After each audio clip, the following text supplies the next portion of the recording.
HBCUs.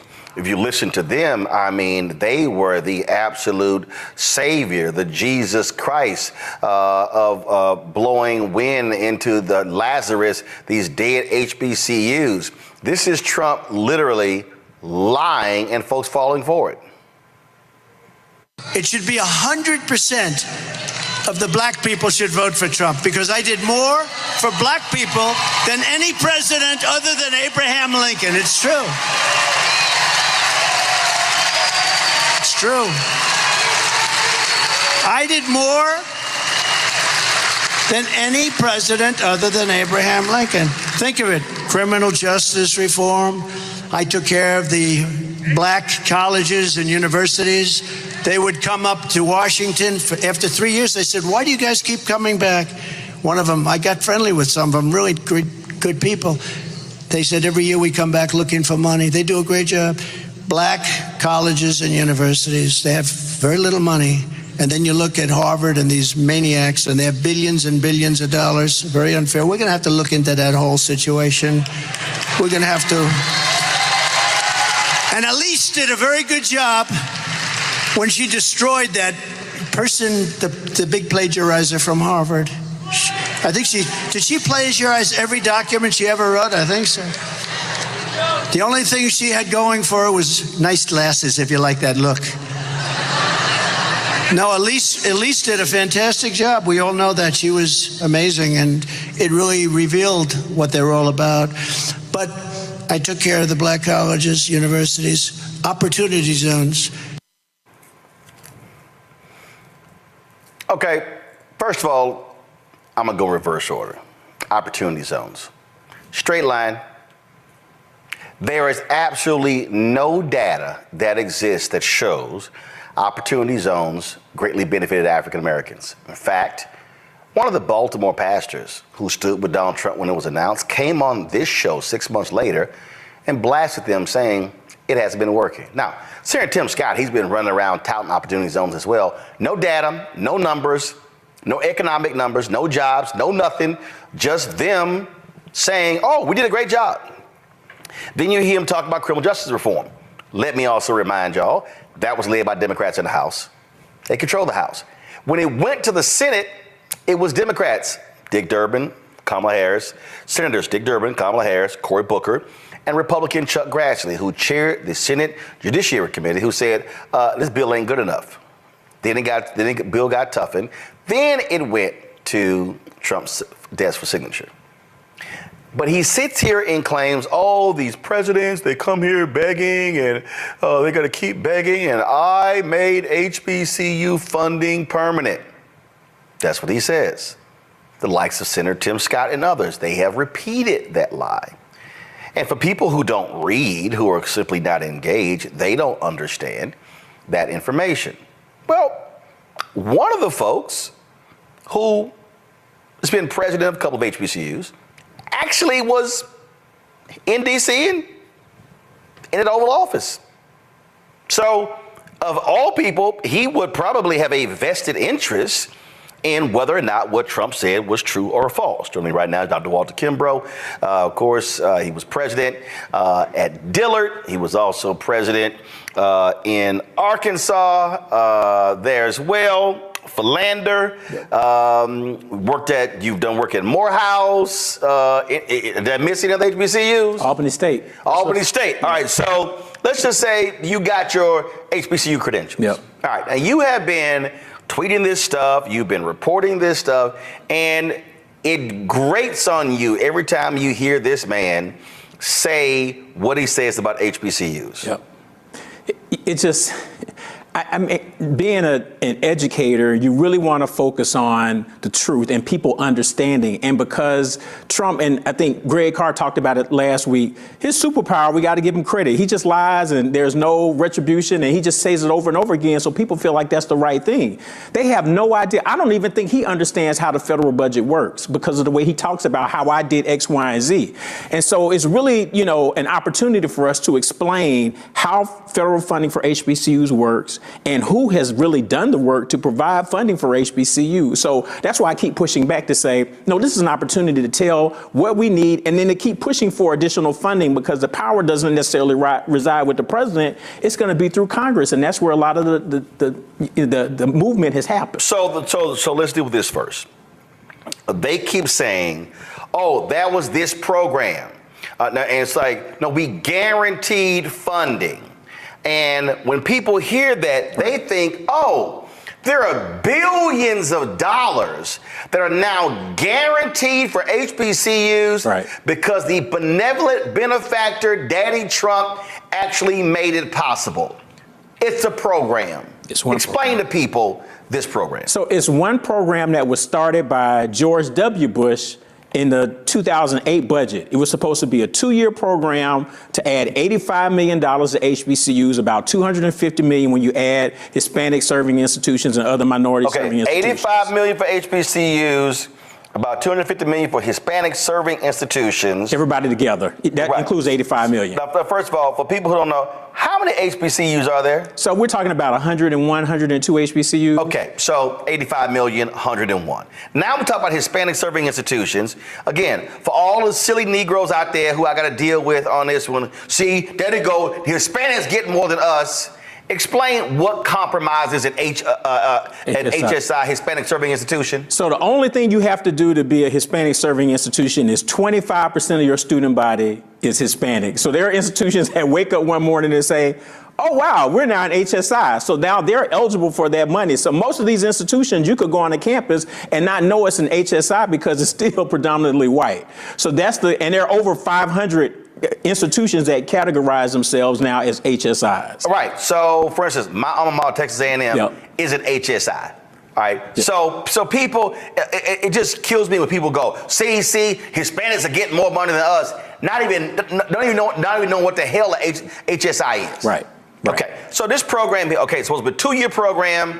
Okay, under Bush, then what happened? Right, so it was going to sunset. When Obama came in, he zeroed it out the budget. Everybody raised hell. President Obama cut the budget. So he was like, oh man, I'm taking an L on this. So let me come out with a new program under this bill called SAFRA. We're gonna take that 85 and the whole 255 million and make it a 10-year program. Got it. So when you hear Trump talking about a 10-year program, he got that from Obama. Okay. Obama did it first. He said, okay, I'm gonna get y'all because y'all got me on this. So it's gonna be a 10-year program. So it came to the end of the 10 years. Trump did the same thing and zeroed it out. He had no interest in trying to do anything different with it. Alma Adams came in and said, nope, we're gonna bring this program back. And so she worked with, members of Congress, and I think as a part of the negotiations, I think Lamar Alexander to try to get his first in the House, you had Representative Alma Adams, Representative Bobby Scott, CBC, and others. It passes the House. Right. Then it goes to the Senate. Then Senator Lamar Alexander of Tennessee, frankly, holds it up. Right.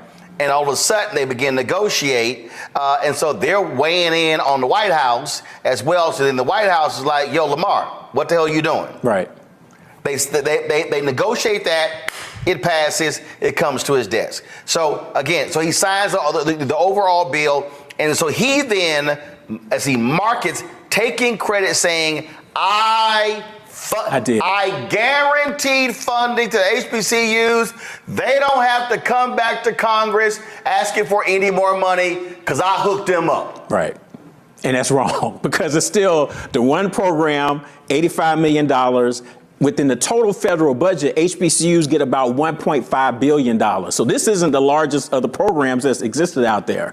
So a lot of people say, well, they got money. And that's dangerous too, because people say, well, they don't need any more money because they've been funded permanently. And that's not the deal. It's just one. So it represents less than 7% of all federal HBCU money, because we get money from the Department of Agriculture, from Department of Defense, Department of Interior, National Science Foundation.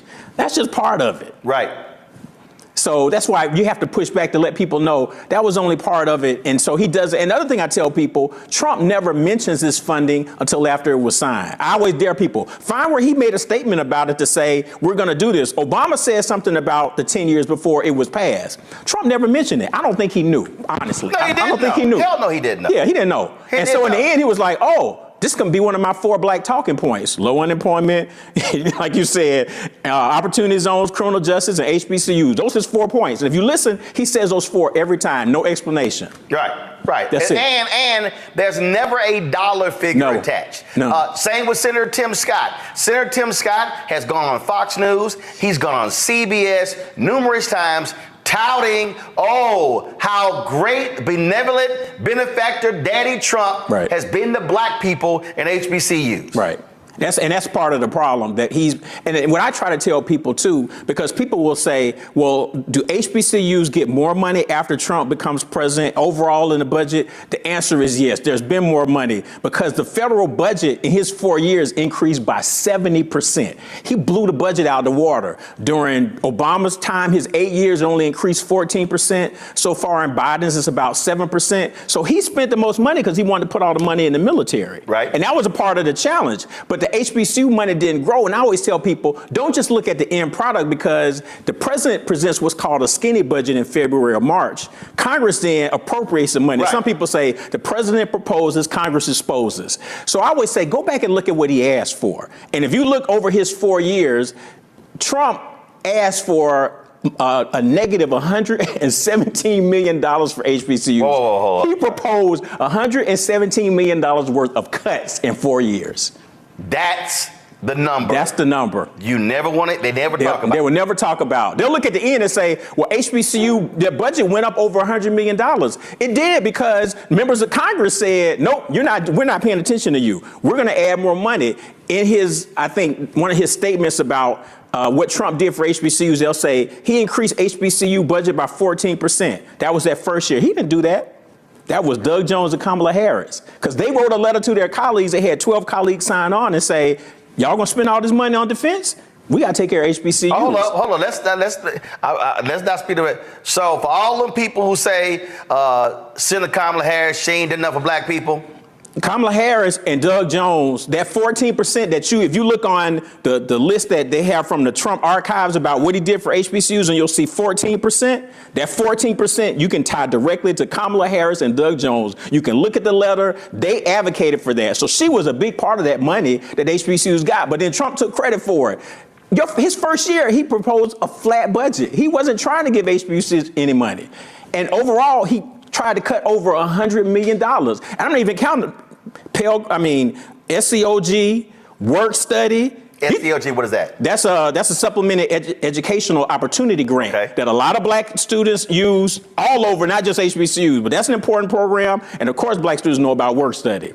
He tried to just decimate those programs. And so when he presented particularly his FY20 budget, when he got rid of the $85 million, the Thurgood Marshall Fund wrote a letter saying, man, you're trying to cut everything. And that's people don't want to read that. So they just look at the end and say, oh, he did such a great job. I said, look at his budget, because your budget shows what your priorities are. Right. And his budget was always a cut for HBCUs. And the thing that also jumps out at me, again, as we walking through this, first of all, let's be real clear.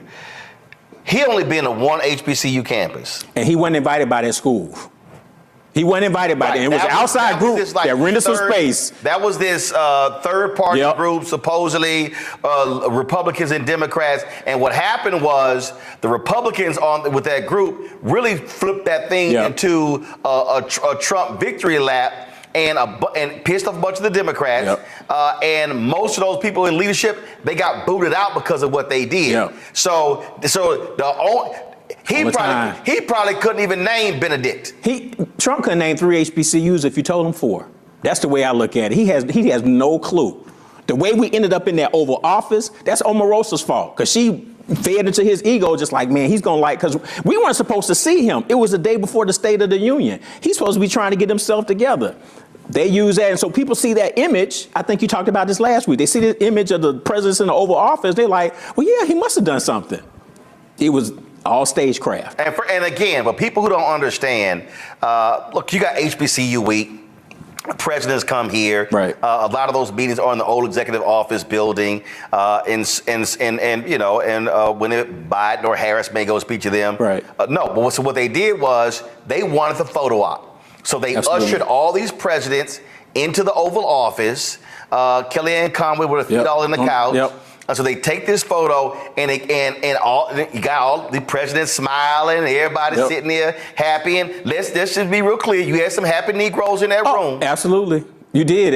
That's why I tell people, you look at those pictures, there's only like one or two that you can find that you can see me, because I was all the way in the back, and I used the common sense. If the camera can't see you, you can't see the camera, you good. Because I didn't want to, because when they announced we were going in there, I was like, this is bad.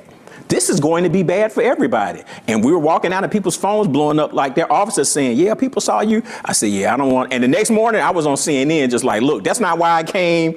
And Omarosa was upset with me, but I was like, nope, I'm distancing myself, because I didn't come here. We came here to talk to DeVos because we know she don't know nothing about education or HBCUs. Betsy DeVos, who was Secretary of Education. Right. So we were supposed to spend so the time that could have been useful to try to get her on board, we wasted walking over there taking pictures with your boy and then going back. We just wasted the whole time. It was ridiculous. And what they then did was when people were speaking outside, I remember Johnny Taylor, Lily Baskerville, Michael Lomax, they tried to spin that as saying, oh, see, they were supportive of the president. First of all, they are over organizations that fight for the money. And they're also nonpartisan. Right. And so that's their responsibility. But look, president's fighting for the money as well. But you also got to understand when you're being used and when you're being played. Yeah. Yeah, and you can tell too. I mean, I always tell people the very next day he signed the executive order, and I think back then you did the show and we talked about it, and you talked to Omarosa about it, because they talked about how fast it was. And as I told y'all, I was like, it's almost word for word the same thing as Obama's. So it's like no thought was put into it. You just changed a couple of things. It's the same thing. But that's how they play the game. Trump and his people understand. Most people know nothing about HBCU, so I'm gonna tell them this is what I did, and his fans say, "Yep, that's what he did." That's why all those white people were clapping in that rally. Yeah, they're just clapping. So they like, that's great. But wonderful. Look what he did for the blacks. Right, but I asked him, it's like, you haven't heard not one HBCU president say any of the things that Trump is saying. Not one. The advocacy groups don't even say that, and there are, like I said, Thurgood Marshall criticized him, and UNCF has criticized him too, to say, you said you were going to do X, Y, and Z. All right, we want to see what you're going to do. And he didn't do anything. They were just like, so it was all just for show. But it's a part of his 4-point, this is what I do for black people. Yep. I told y'all, the lion of Trump, right here, is South Carolina Senator Tim Scott. You got South Carolina State and other HBCUs in that particular state. Here he is, straight ass lying on Fox News. Listen. Who's the president who brought the most money in for historically black colleges and universities? Donald Trump. Who's the president who brought what you have there is 9 seconds of him lying to a mostly white audience, and they like, oh boy, that's great. We feel great. That's a black face lying to them. We played you one clip earlier. Here's Donald Trump lying again when he spoke to Turning Point.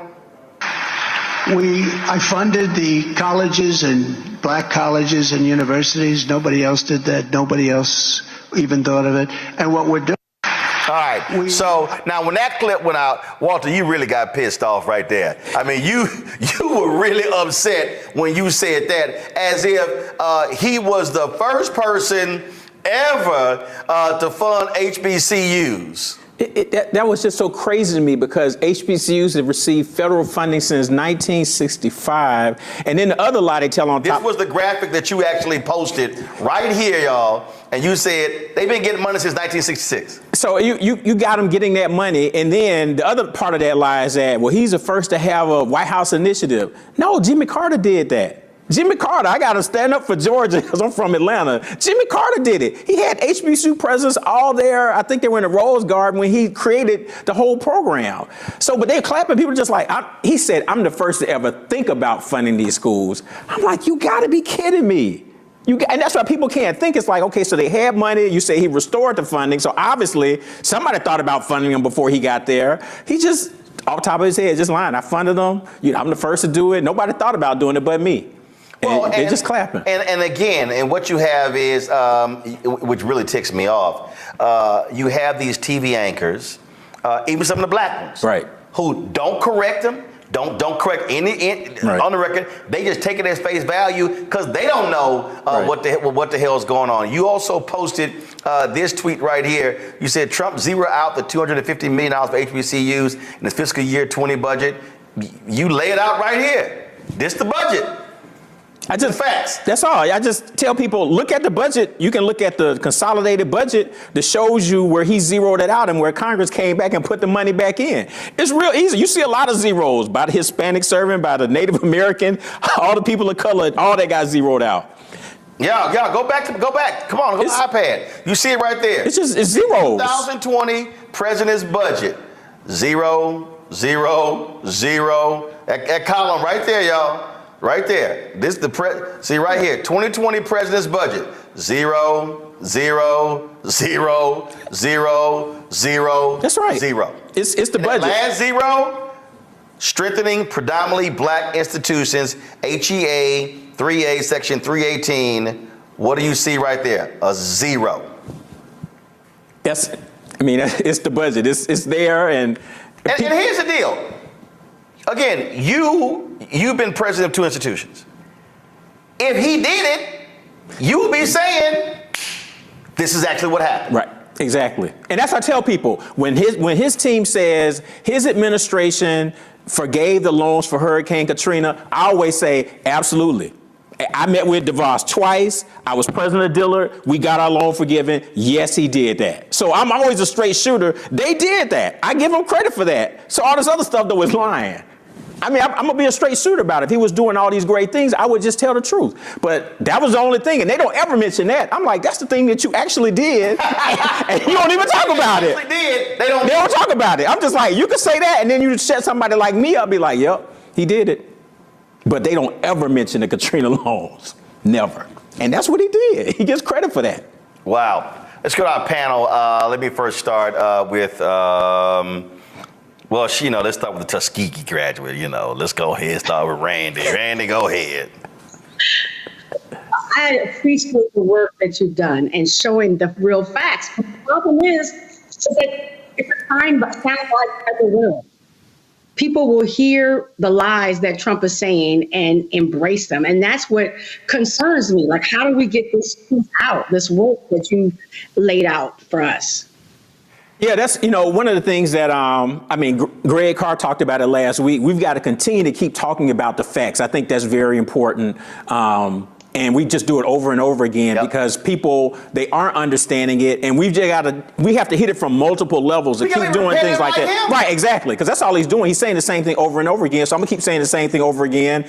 And there are going to be some people that drank the Kool-Aid, and no matter what Trump says, they're going to do it. But I've even found on social media, there are folks where I can show that table and show them the zeros. And I've had people say, oh, I guess I've been misinformed. So it's probably half and half. There are going to be some that are just idiots, and they're not going to do anything differently. But there are some people who are just like, yeah, I think I better leave this one alone because I really don't know what I'm talking about. So we have to be, like I said, people say he's not message disciplined, but on black people, he has those 4 points. And he mentions them all over again. He can't tell you anything about an opportunity zone. I haven't met anybody who's benefited from an opportunity zone, but he's going to keep saying it. First of all, you can't even find any data. Nope. But before Trump got ousted, I literally reached out to the White House and I said, matter of fact, let me find the email. Because I sent them the email and I said, can y'all provide for me? And again, if they did it, I would have said it. Yep. I said, can y'all provide for me any information, any data regarding opportunity zones? And nobody ever got back with me. Yep. No, and I've looked for things. There's some research that's been done, but it talks about, are they opportunity zones or gentrification zones? And that's the concern, that they're going to go in some of these communities and build them up, and then black folks won't be able to work there or live there. And that's what's going to happen. So I'm ready to see the research on opportunity zones, because some of the things I've seen so far are pretty negative. But he just keeps saying that, people just like, oh, and when you watch him on social media, they'll just say opportunity zones, criminal justice reform, funded HBCU. They have no idea what any of that means. And in fact, if you want to understand the lies and how the lies are told, this here is a piece that was done in the Hill newspaper. Look at the date. April 28, 2020. While Congress awards Harvard $1 million, Trump moves to bolster historically black colleges. And so he sits there and he's all smiling, signing the executive order. And in this particular piece here, it's talking about exactly, and so this guy's writing all these different things, and, what's going on and what they're doing. And what you have here, again, blackface Negro, Richard Johnson, director of the Texas Public Policy Foundation's Booker T. Washington Initiative. Okay, I ain't never heard of him. I don't even know who he is. But again, I want y'all to see this article. So he goes in the article, and then talked about the CARES Act, what that included for HBCUs. He graduated in Wiley College. I never forget, blah, blah, blah. Okay, Betsy DeVos, to her credit, I want y'all to understand the lies. He writes, as Newsweek reported, U.S. Education Secretary Betsy DeVos expressed concern that stimulus funds were going to schools with large endowments, and she asked schools that didn't need the money to send it along to schools that did. First of all, ain't no school with a big ass endowment just gonna send the money to some other small school. Stop it. Secretary DeVos gets it, and it is to her credit that she has taken this strong stand on behalf of our HBCUs. They didn't send no damn money to them smaller schools by saying, I know our endowment is $50 billion. Right. We'll go ahead and send y'all this money. And then he goes in here, as mentioned, what drove horrors about faced with President Trump's comments at a press conference, blah, blah, blah, blah. Thus, there is reason for optimism that our valued HBCUs will continue to have the resources they need to support the invaluable national service they provide. There's nothing in this whole article that is a substantive fact, a number or whatever, but the headline is all they wanted. Yep. Trump moves to bolster historically black colleges. This is propaganda. Yep, and it's a straight lie because, like I said, I looked at his budgets for those three largest Department of Education programs. He proposed over $100 million in cuts. Carol, do this here. I want you to find this dude, this Richard Johnson. Book his ass on the show. I want him to come on the show and defend this article 4 years later. That's crazy. Mustafa? Yeah, well, Doc, thank you for all the work that you have done and continue to do. I think it's interesting that we continue to have this conversation about Donald Trump when we know when he was in office, he lied over 30,000 times. So if somebody lies to you 30,000 times in a 4-year period, I'm not sure how you trust them. My question to you is, we have the Biden administration now. I think the last number I saw was about $15 billion in various programs that are supposed to be going to HBCUs. We have this conversation about Donald Trump and the zeroing out of budgets. Could you share for folks sort of a side-by-side with the two different candidates who are probably going to end up being, one of them will be the next president.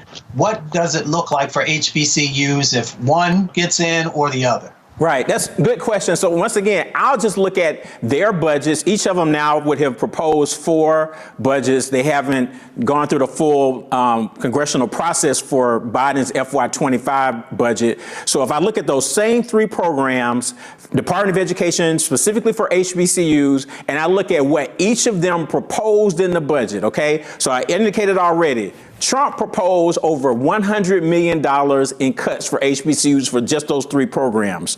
Biden in 4 years has proposed $352 million for HBCUs.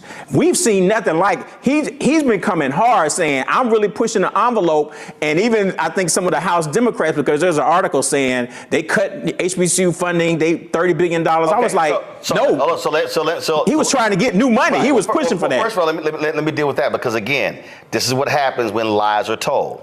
Well, that was a Newsweek article. Yep. And I was trying to find the cover. And what happened was, again, Negroes immediately believing white media, sent that damn thing around.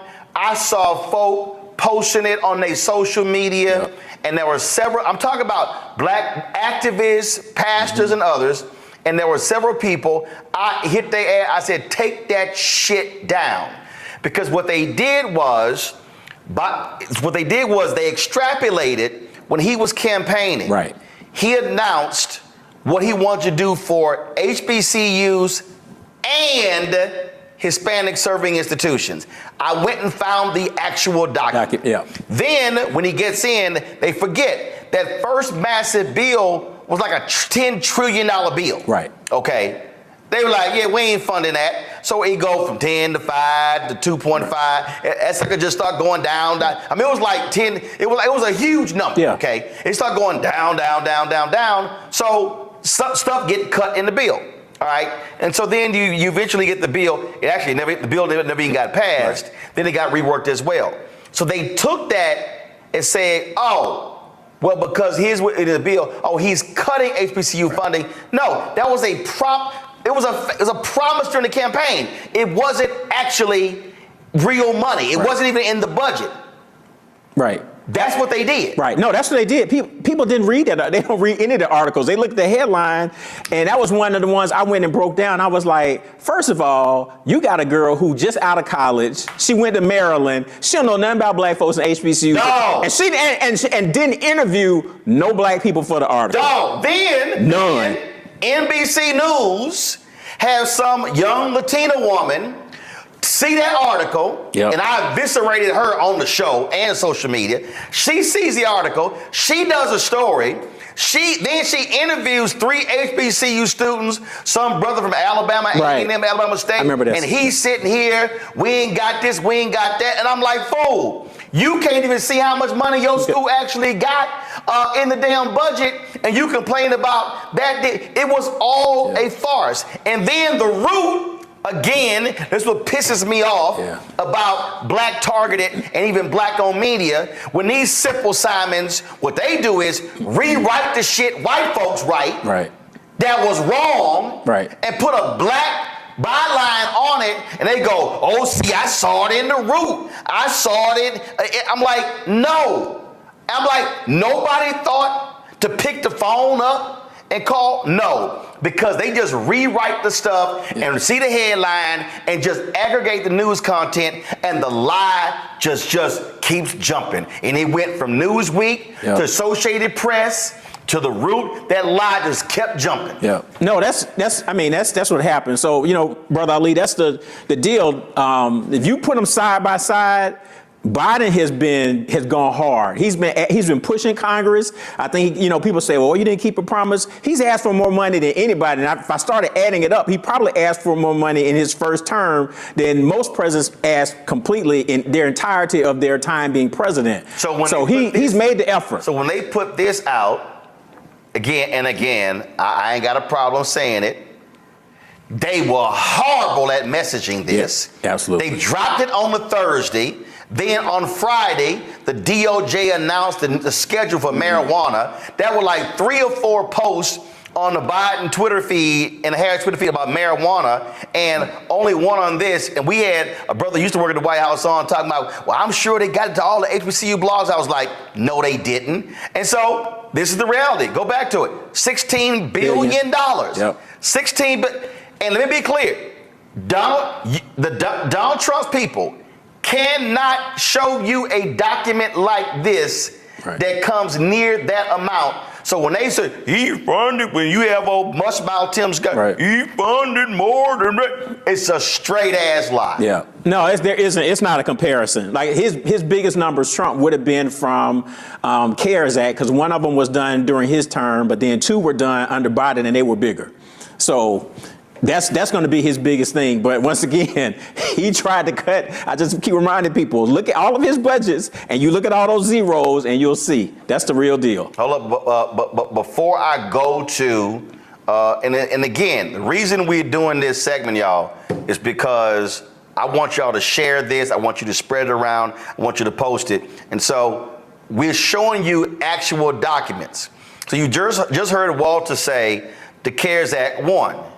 This is the spreadsheet that was sent to me from Congressman Jim Clyburn that came from the Department of Education.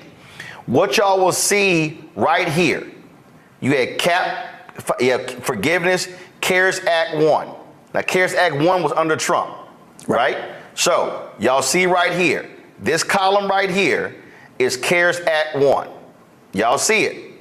So we scroll on down, scroll on down, scroll on down. You see all the amounts, and then what you see is under CARES Act 1, when you get to the bottom, it was $352.7 million on the CARES Act 1.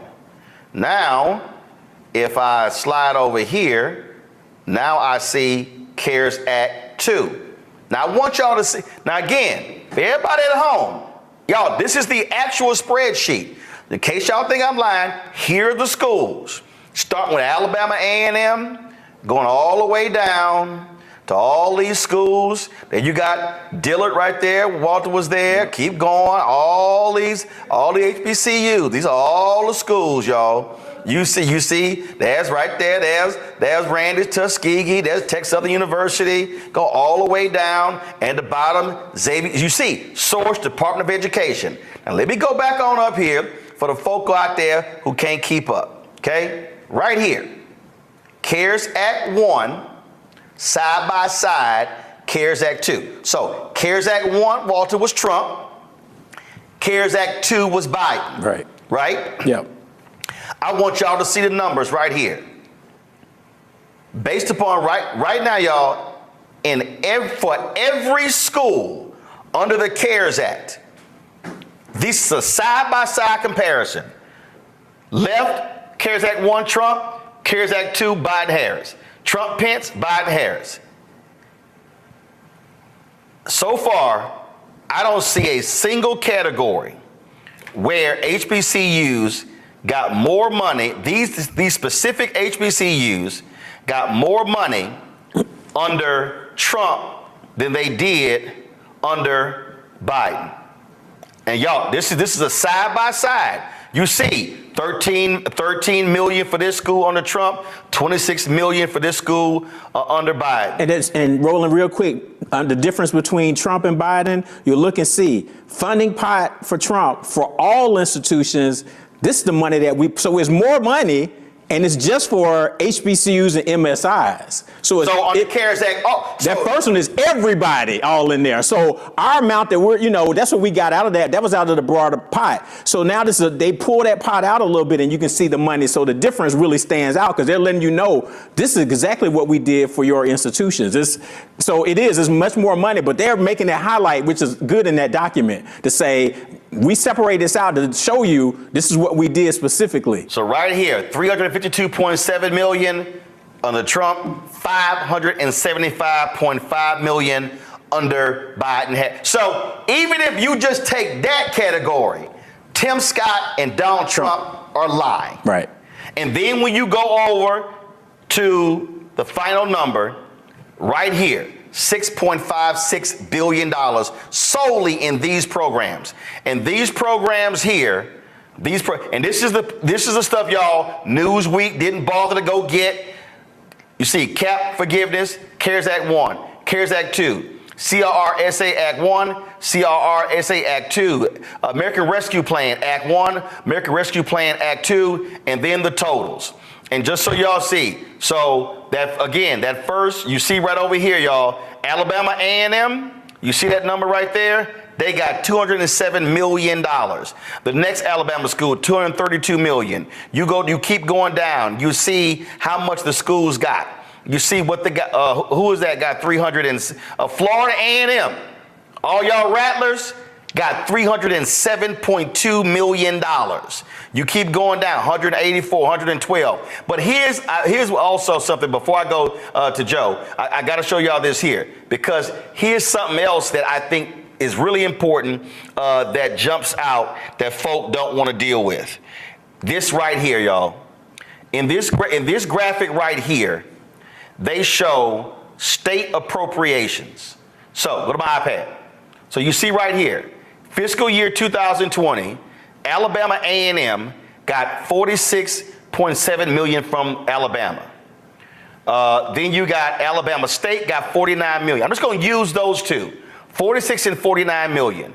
Yet when you go over here and you realize, so total state funding in 2020, Alabama A&M and Alabama State got $47 and $54 million in federal COVID relief funding alone. The schools got $207 million and $232 million. That means in federal funding, federal COVID funding alone, those two Alabama colleges got 4 times as much money from the federal government than Alabama gave them in funding. 4 times as much money. So when you sit, and so we just go down over here. So you take Florida A&M. Florida gave them $136.9 million in funding. Federal COVID money, $307.2 million. That's more than double the state gave them. So for all y'all folks sitting at home, right here shows you the difference between a Trump budget and a Biden budget. This ain't caping, this ain't plantation, this ain't butter and biscuits, all the bullshit terms y'all use. This is hardcore data that shows you apples to apples, oranges to oranges, for some of y'all chitlins to chitlins. So you now understand what the numbers look like when we talk about what a Trump administration looks like and what a Biden administration looks like is right here in the data. Joe. Hello, Dr. Kimbrough. Thanks for all the work that you're doing. Kind of piggybacking on the other questions, I'd be interested in your thoughts related to strategy should, God forbid, Trump wins, and or regardless of who wins, there's more of a pushback or a pull away as it pertains to funding for Black institutions, because that's theoretically a possibility. And then a question that's maybe not so connected, but it's something that I wonder about quite a bit. The whole idea of philanthropy giving by alums of predominantly Black institutions, of HBCUs. How do we improve that? I mean, often they don't have the endowments that PWIs do. And, you know, there are some economic realities related to that. You first generation, you come from more modest means, you won't have as much money to give. But how do we create and continue to bring along and reinforce that culture to be a part of it? I mean, they'll never do without federal funding, nor should they, because the federal government ought to be helping to secure futures of colleges, et cetera. They should be part of that because it is our tax dollars. But how do you bring that along? I'd be interested in your thoughts, having been at a couple of HBCUs. You answer that question. I want us to also remember this here, and that is Secretary Cardona and Secretary Vilsack, Education as well as Agriculture. They sent letters to 16 states based upon research that was done by another group that shows that that land grant HBCUs, Florida A&M, Prairie View A&M, North Carolina A&T, and others, were cheated out of $12 billion in funding. Go to my iPad. These 16 governors received letters. Alabama, Arkansas, Florida, Georgia, Kentucky, Louisiana, Maryland, Mississippi, Missouri, North Carolina, Oklahoma, South Carolina, Tennessee, Texas, Virginia, West Virginia. There are HBCU land grant institutions in 18 states, Delaware and Ohio, have equitably funded their respective universities. Okay? Based upon the research, that these schools, now mind you, this is only for a certain period. We're not talking, 12 billion historically. No, this is only for 1987. Yeah, from 1987 to present day. Yeah, I can't think exactly when they stopped it, but maybe like almost 30 years. So for about 30-year period, HBCUs cheated out $12 billion. So when they talk about buildings and things along those lines. Absolutely. Well, hell, when you've been cheated out of $12 billion, you can't build shit. Right. And so part of our deal needs to be black-owned media, but also alumni and just black folks in general, saying to Georgia, you sitting on billions of dollars surplus, when are you going to give Fort Valley State their $1.2 billion?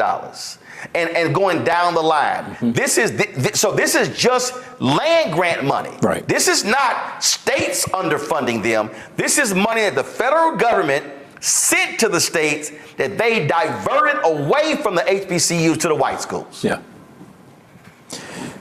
Yeah, and I think part of the credit they should get, even as this administration, is to just put it out there. They saw it and said, look, y'all need to be held accountable. Now, of course, most of these Southern governors are pushing back. Well, we can do, but I give them some credit for even making this a part of our consciousness to say, we need to keep pushing for this. So I think that's important.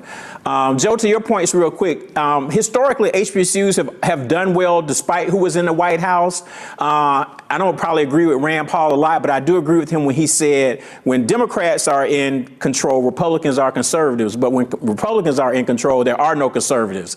So that's why, Trump tried to cut the budget, but HBCUs ended up getting over $100 million more when he was president, because everybody realized this dude just gonna spend, so we about to get some for our school. So we just take advantage of it. So there has always been good bipartisan support. Probably HBCUs get more bipartisan support than most things do. So I'm not as concerned about that. If they do some things with Department of Ed, that can make things tricky, because I'm more concerned about what they do with, work study and grant programs. So that would be detrimental. So I have a concern about that. And again, hold on, sit right there. But people don't understand the reason that's detrimental, because when you talk about most of your HBCUs, they are surviving on the students' financial aid. Yep. So when we talk about HBCU funding, research dollars and grants, that's one thing.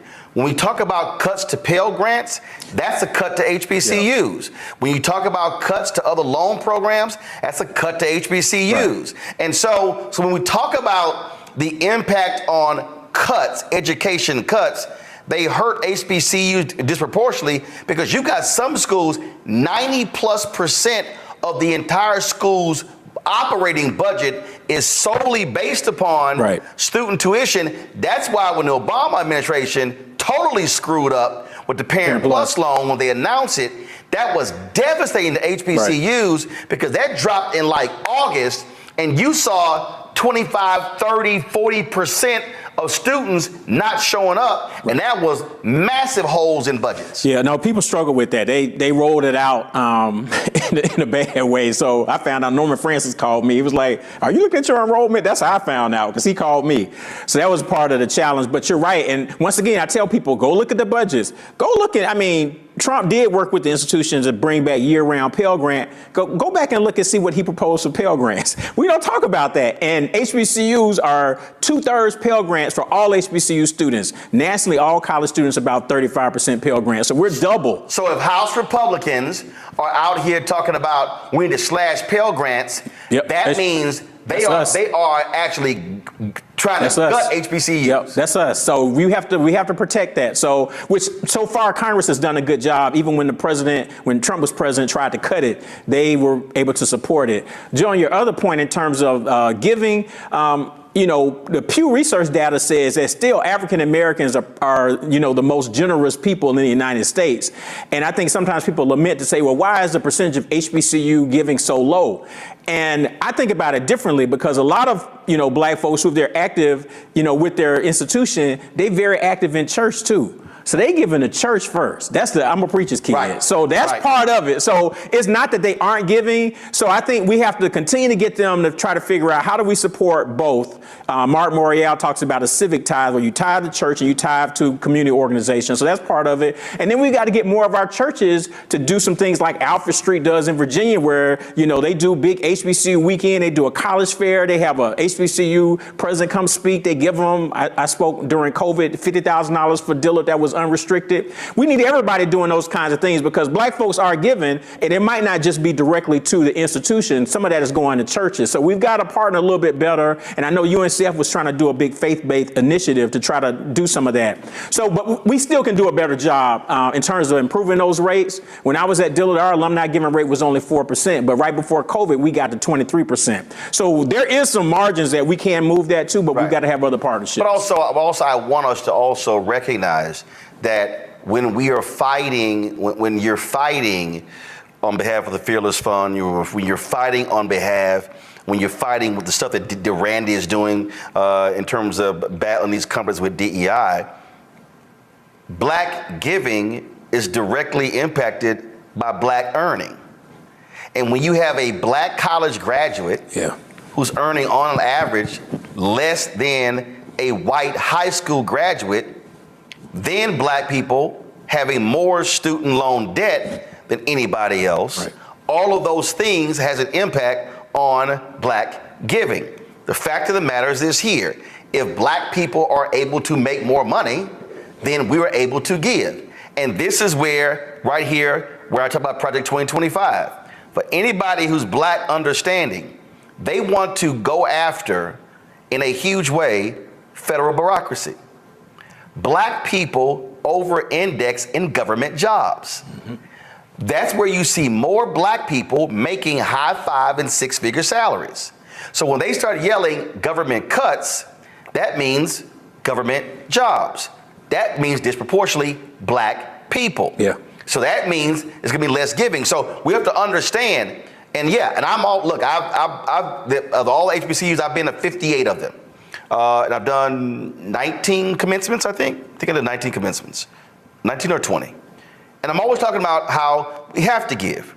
And my point is this here. If it's going from 4 to 23%, I'm saying I don't care if you can only send $5. Right. Send it. Send it, yeah. There's no excuse. So HBCU should have 100% giving, because even if you just send in $1, you sending $1 is better than you sending nothing. But we also have to understand the battle is to be fighting for higher wages, $15 an hour, all of those things, because that also directly impacts our ability to be able to give to our institutions. And even if we didn't attend one, it allows for us to be able to also be able to write those checks and be philanthropic for that. I'll say this. I believe, Walter, final point here is, and I understand the role that they play. I understand it's very delicate. But this is also where, as far as I'm concerned, UNCF, Thurgood Marshall, NAFIO, and any organization out there that is as an advocate for HBCUs should be putting out their own fact sheets. And again, this is not them taking sides. Right. But they should say, this is what we got under Obama. This is what Trump was proposing and what we got. And this is what we got under Biden-Harris. So the broader HBCU community has the facts coming from those organizations. That also has to happen. Yeah, no, I agree. And then you can use those numbers, like particularly with what Biden has proposed, you can start to use that as your new floor and build off of that. So you can see how things have done differently to say, but this is what we got before. And now to this guy's coming in and proposed a lot of things. So we can build on that. So I agree. It doesn't, like you said, it's just presenting the facts to say this is so people understand how funding works. That's important for them to know. And then to advocate to say, no matter who's elected, locally, federally, we need to make sure that they take our interests as a part of their job. So, but they need the facts. So I agree. Absolutely. Dr. Walter Kimbrough, Frat, I appreciate it, man. Thanks a lot. Anytime. Thank you. All right, folks. Listen, we are out of time. I was going to, of course, show you the video from Warwick Dunn's golf tournament. I will do that tomorrow. I also deal with Caitlin Clark tomorrow as well. So, but I just thought this subject was really critically important. And we're going to be doing more of this because here's the piece. I don't have time for a lot of the BS that I see happening out here. I'm seeing a bunch of crap on social media, on Instagram, on TikTok, all those other different places where you have no data, no information, but you got emotion. And we're all about showing you exactly, here are the facts. Now, when you have these fools out there who like, oh man, you caping for so-and-so or whatever, I don't give a damn what y'all say, but the facts are the facts. And the reality is, we are going to advocate for black people.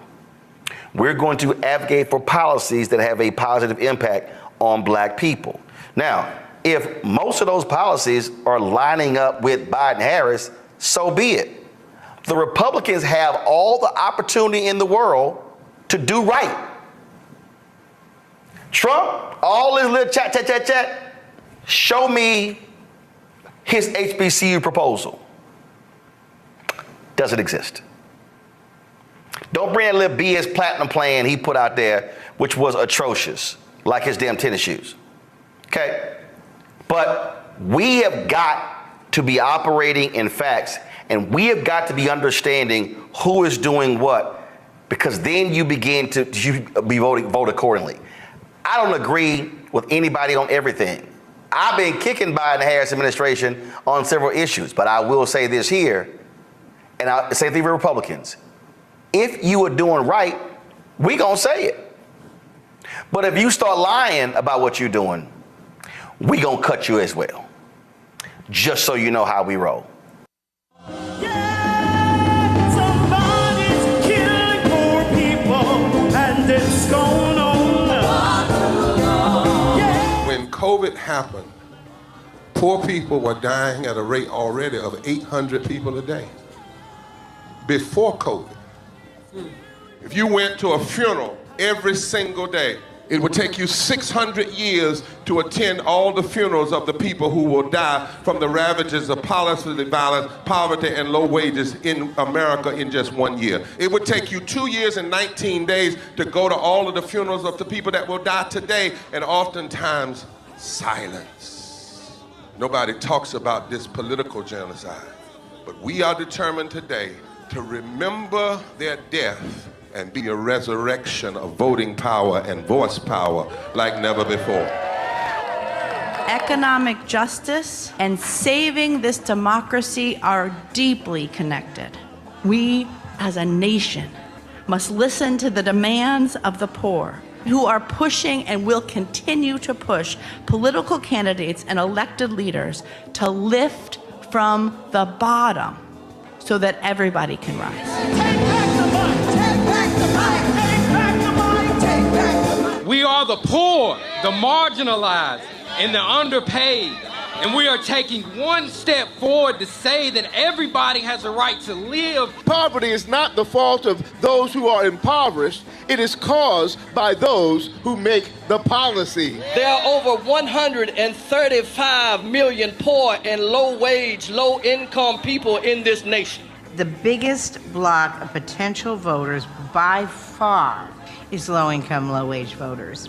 I can't afford medicine. Sometimes I have to skip because of the cost. The farm worker community is tired of the violence imposed upon us by greed, exclusion, and denial of basic human rights. Those folk that represented by that casket, poor and low-wage workers who are the most moral people in this country because they go to work every day believing, even though going to work is hazardous to their health. I'm tired of working 70 to 80 hours a week and still not have money for the necessity of bills. I'm tired of getting sick and not being able to go see the doctor. Having to make a choice to pay between rent or the light bill or food or clothes. You cannot claim to care about families and a culture of life and then do everything in your power to rob people of equal access to resources and to force them to live in poverty. Leadership of both parties have waged war on poor people and low-wage workers. And this government has treated people experiencing poverty, including their military families, with disdainful, deliberate, malicious neglect. So the truth is that my son died from poverty. We refuse to accept poverty as the fourth leading cause of death. The fourth leading cause of death in this, the richest country in the world. We march today for our children and the generations to come. And we need to do it with the loudest voices possible, the biggest actions possible. We will voice our demands and register our vote. When we stand up and when we stand together, things change. There is the electorate that is, and then there is the electorate that should be. 34 million eligible poor and low-income voters did not vote in 2016. If just 20% of those voters in swing states were mobilized around an agenda, they could change the political outcome of every election. So we're launching the most massive voter mobilization and turnout campaign in history of poor and low-wage voters, allies, and religious leaders. People are dying, but we know it doesn't have to be this way. And so we are calling on everyone to join us in this Poor People's Campaign, a national call for moral revival. We are here, we will be seen, we will be heard, and our power will be felt. We don't need to be an insurrection. We are a resurrection that will be felt across this country. Are you ready? Ready? Ready? Ready? We are a resurrection, and we are ready!